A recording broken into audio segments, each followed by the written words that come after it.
Oke, baik. Assalamualaikum warahmatullahi wabarakatuh. Waalaikumsalam warahmatullahi wabarakatuh. Oke, baik. Hari ini kita kedatangan tamu dari mahasiswa Universitas Muhammadiyah Berau. Pada kesempatan ini kita akan membahas tentang etika bisnis Islam dan fungsi akuntansi. Seperti apa itu etika bisnis Islam? Apa itu akuntansi? Bagaimana cara penerapan etika bisnis Islam dalam fungsi akuntansi? Dan lain-lain. Maka dari itu di sini kita akan mengupas hal-hal yang bersangkutan dengan ditemani oleh beberapa narasumber kita, yaitu perkenalkan Muhammad Arisal, kemudian Muhammad Randi, kemudian Muhammad Rangga. baik, mungkin dari siapa kamu tadi? Muhammad Arisal. Muhammad Arisal bisa menjelaskan. Ya, berbicara mengenai etika bisnis Islam dalam fungsi akuntansi, kita terlebih dahulu harus mengetahui apa sih itu etika bisnis Islam. Etika bisnis Islam adalah akhlak atau etika dalam menjalankan bisnis sesuai dengan nilai-nilai Islam, sehingga dalam melaksanakannya bisnisnya tidak perlu ada kekhawatiran sebab sudah diyakini sebagai sesuatu yang baik dan benar.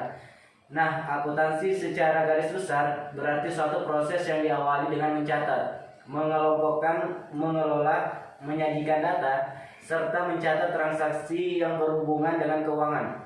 Menurut Bapak Soeharto 1962, menyatakan bahwa akuntansi sebagai suatu sistem atau teknik untuk mengukur dan mengelola transaksi keuangan dan memberikan hasil pengelolaan tersebut dalam bentuk informasi kepada pihak-pihak internal dan eksternal perusahaan. Pihak eksternal ini terdiri dari investor, kreditur pemerintah, serikat, buruh, dan lain-lain.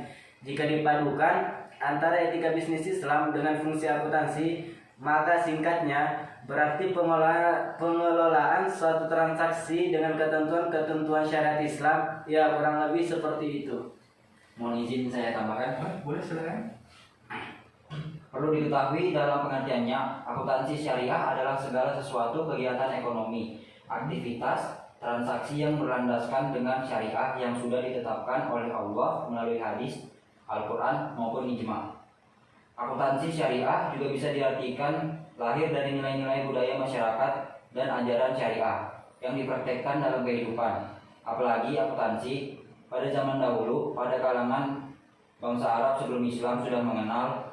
Bangsa Arab menggunakan akuntansi ini untuk bukti usaha perhitungan perdagangannya, di mana pada peradaban pertama Islam sudah mengenal lembaga keuangan yaitu Baitul Ma'al yang berfungsi sebagai bendahara untuk mensejahterakan masyarakat. Ajaran Islam, ajaran syariah ini pun dipraktekkan dalam kehidupan sosial, seperti perhitungan zakat. Perhitungan zakat ini dikatakan sebagai akuntansi syariah karena haul dalam pengeluaran zakat dihitung selama setahun. Di Indonesia pun, yang bukan negara Islam tetapi banyak menerapkan akuntansi syariah bagi hasil dalam akuntansi syariah. Di dalam akuntansi syariah ada sistem bagi hasil, di mana sistem ini dibagi sama rata, misal 50% untuk nasabah dan 50% lagi untuk bank. Sistem bagi hasil ini jauh lebih baik dan lebih adil dibandingkan dengan sistem bunga. Hal ini dapat dilihat dari segi agama. Meskipun di Indonesia ini bukan negara agamis, tetapi dengan mayoritas penduduknya beragama Islam, hal ini dapat meyakinkan apabila masyarakat melakukan pinjaman atau menabung karena terdapat akad atau perjanjian. Riba dalam akuntansi syariah. Riba di sini sangat bertolak belakang dengan akuntansi syariah. Mengapa? Karena riba sendiri adalah kelebihan jumlah pinjaman saat pengembalian yang dibebankan kepada peminjam. Islam sangat melarang dengan perbuatan ini. Di Al-Quran sudah dijelaskan, perbuatan riba adalah perbuatan memperkaya diri dan termasuk perbuatan yang tidak baik. Timbulnya riba dalam kehidupan sehari-hari, misalnya adalah jika seseorang meminjam uang dengan jumlah tertentu, kemudian orang itu mengembalikannya dengan jumlah yang lebih besar. Hal ini sangat dilarang oleh agama dan sudah dijelaskan dalam Al-Quran, surah Al-Baqarah ayat 275 tentang larangan memakan riba. Oh begitu. Subhanallah. Kita tahu definisi dari etika bisnis Islam dalam fungsi akuntansi dan erat kaitannya dengan akuntansi syariah. Adapun sistem bagi hasil dan ringkasan tentang riba, Selanjutnya bagaimana penerapannya? Silakan Saudara Rangga. Beberapa macam akad yang diterapkan sebagai berikut. Yang pertama adalah mudharabah. Mudharabah ini akan sama dengan sistem bagi hasil yang di atas yang dijelaskan tadi.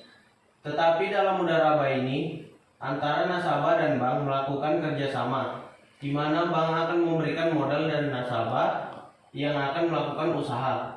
Dengan syarat apabila nasabah meminjam uang sebesar 20 juta kepada bank, maka dalam jangka waktu 2-3 tahun nasabah itu juga harus mengembalikan uang tersebut kepada bank dengan jumlah tersebut. Apabila bank memberikan tambahan atau potongan, itu bukan bunga, itu biasanya dibuat bank untuk biaya perawatan dan hanya beberapa persen saja. Kedua, musyarakah, yaitu transaksi yang dilandasi dengan adanya keinginan antara nasabah dan bank tersebut untuk bersama-sama meningkatkan nilai. Seperti Pak RT memiliki uang sebanyak 50 juta dan Pak RW bertugas untuk menjalankan usaha mereka dengan sebaik mungkin. Ketiga, wakalah, yaitu penyerahan atau pemberian wasiat. Seperti Ibu Mirna mewakilkan dan menyerahkan kepada Ibu Mirna. Oke. Ulang dulu. Lanjut. Ketiga, wakalah, yaitu penyerahan atau pemberian wasiat. Seperti Bu Mirna wakilkan dan berkata, saya wakilkan dan menyerahkan kepada anak saya untuk melakukan kegiatan tersebut. Sementara di lingkungan masyarakat sendiri, seperti kegiatan sehari-hari, sebenarnya sudah menerapkan akuntansi syariah ini. Seperti contoh Ibu Susi membeli barang di toko. Sesampainya di toko, Ibu Susi lupa membawa uang. Penjual toko mempersilahkan untuk membawa barang Ibu Susi terlebih dahulu. Ibu Susi mengatakan akan langsung kembali, tapi sesampainya di rumah, ia lupa. Sehingga baru mengembalikan barangnya keesokan harinya. Mengembalikan barangnya? Mengembalikan uangnya. Nanti skip. Ulang lagi. Sementara di lingkungan masyarakat maksudnya. Di mana sementara? Paragraf pertama. Ulang lagi. Sementara di lingkungan masyarakat sendiri, seperti kegiatan sehari-hari, sebenarnya sudah menerapkan akuntansi syariah ini. Seperti contoh, Ibu Susi membeli barang di toko. Sesampainya di toko, Ibu Susi lupa membawa uang. Penjual toko mempersilahkan untuk membawa barang Ibu Susi terlebih dahulu.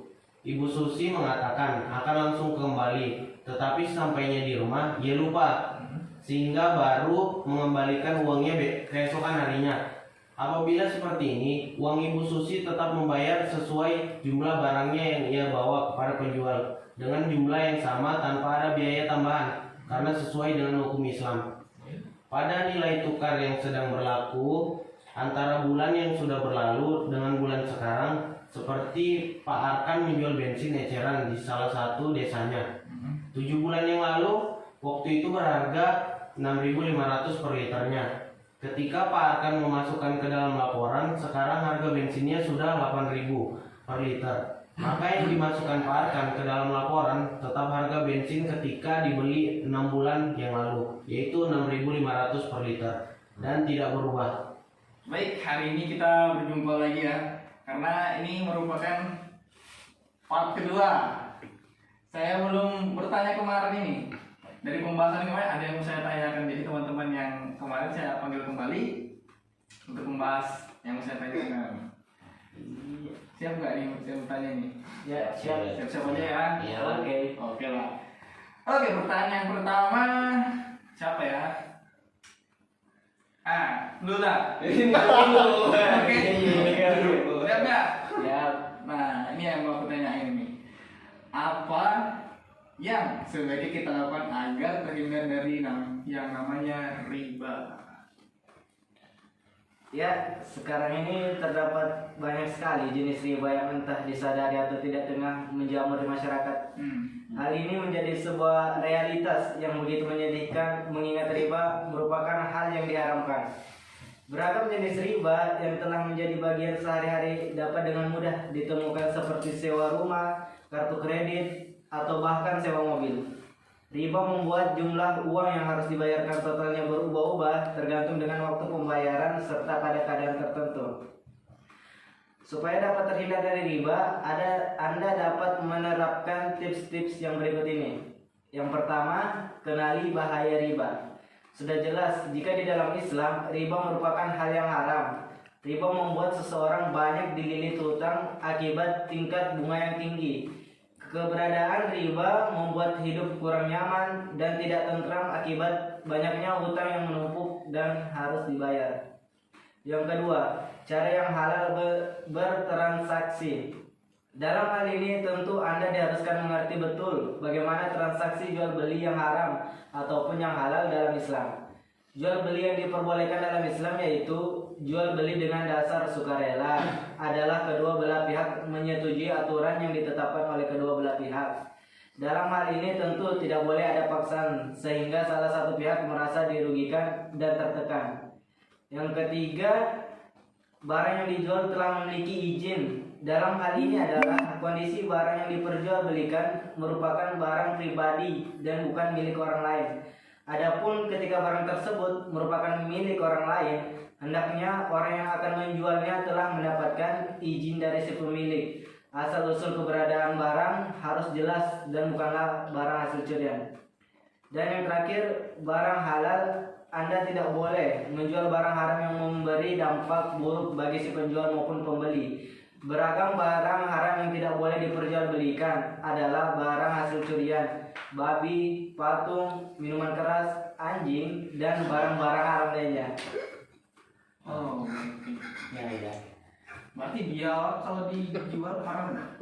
Ya. Oh sangat. Sate biawak kayak dilarang. Ya, yang makan bukan manusia.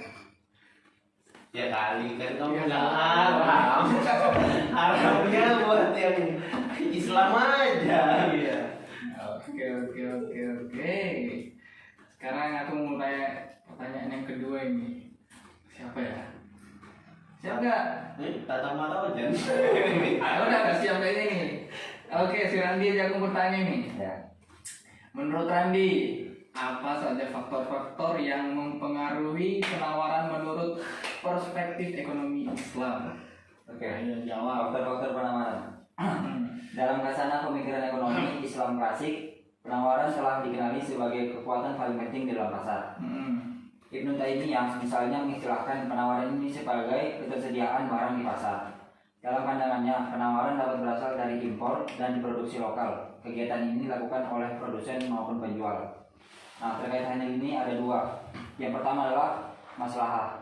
Pengaruh maslahah terhadap penawaran pada dasarnya akan tergantung pada tingkat keimanan dari produsen. Jika jumlah maslahah yang terkandung dalam barang yang diproduksi semakin meningkat, maka produsen muslim akan memperbanyak jumlah produksinya. Yang kedua itu ada keuntungan. Keuntungan merupakan bagian dari maslahah karena ia dapat mengakumulasikan modal yang pada akhirnya dapat digunakan untuk berbagai aktivitas lainnya. Dengan kata lain, keuntungan akan menjadi tambahan modal guna memperoleh maslahah lebih besar lagi untuk mencapai falah. Dalam ekonomi Islam diketahui bahwa ada 4 hal yang dilarang dalam menjalankan aktivitas ekonomi, yaitu nafsadah, gharar, maisir, dan transaksi riba. Oke. Masalah tadi apa ya? Coba. Masalah itu pengaruh penawaran. Pengaruh penawaran ya, baik. Oke, saya sedikit paham. Yang ketiga nih, kamu belum jawab Rangga. Pertanyaan ketiga.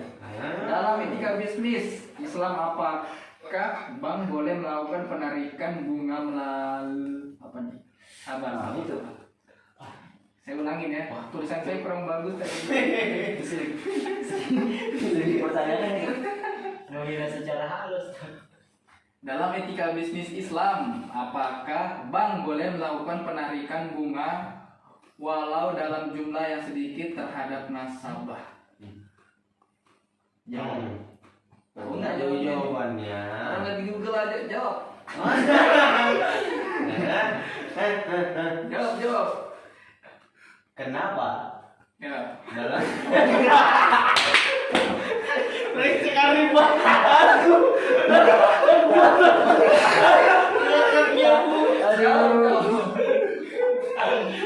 Ya. Lepaskan target. Kemauan tadi apa tadi? Ini dalam etika bisnis Islam. Kenapa? Kenapa dalam Saya ulangi. Oh, ya. Dalam etika bisnis Islam, apakah bank boleh melakukan penarikan bunga walaupun dalam jumlah yang sedikit terhadap nasabah? Contohnya deposit lah gitu. Jelaskan ya Pak. Ngapain pakai contoh deposit? Iya, deposit kan ada bunganya. Deposit kan Jelaskan pinjam. saya pengetahuanmu aja. Oh, sangat tahu. Oke. Tahu. Ada Google. Kenapa? Ya. Kenapa dilarang? Karena penarikan bunga itu sama dengan riba. Terus? Iya. Karena kan sudah dijelaskan di kemarin itu. Riba itu adalah pelebihan jumlah pinjaman saat pengembalian yang dibebankan kepada peminjam. Nah, sedangkan dalam etika bisnis Islam itu tidak boleh melakukan kayak meminta lebih kepada peminjam dalam mengembalikan pinjamannya. Nah, itu dia.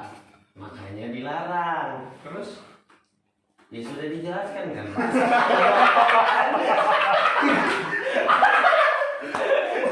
Sampai situ aja nih.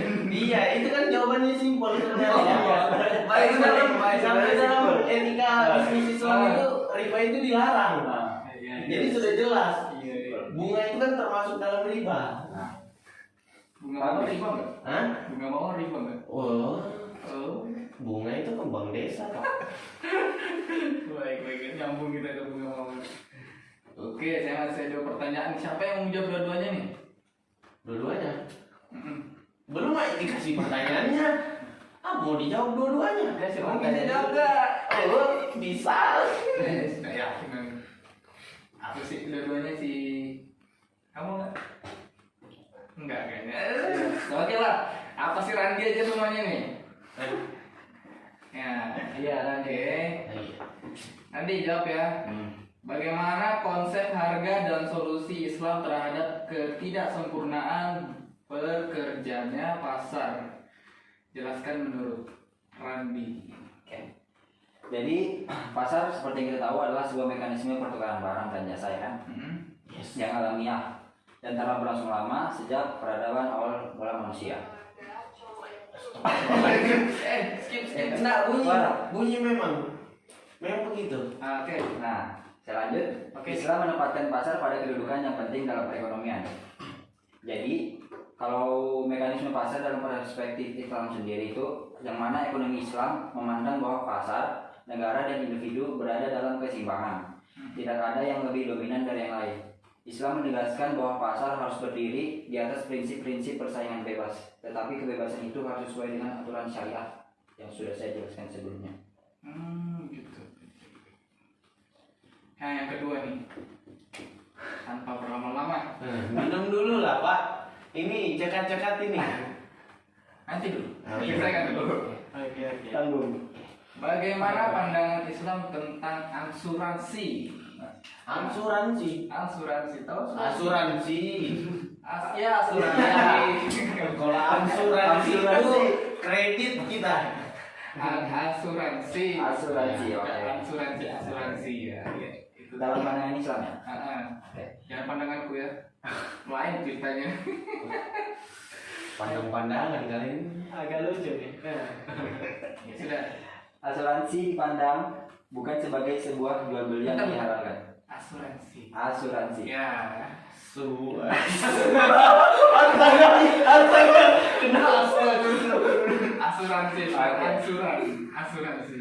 Asuransi. Asuransi dipandang bukan sebagai sebuah jual beli yang dihalalkan, seperti jual beli pada umumnya. Asuransi sudah jelas tidak memiliki wujud, sehingga asuransi sering dianggap mengandung riba yang diharamkan dalam Islam.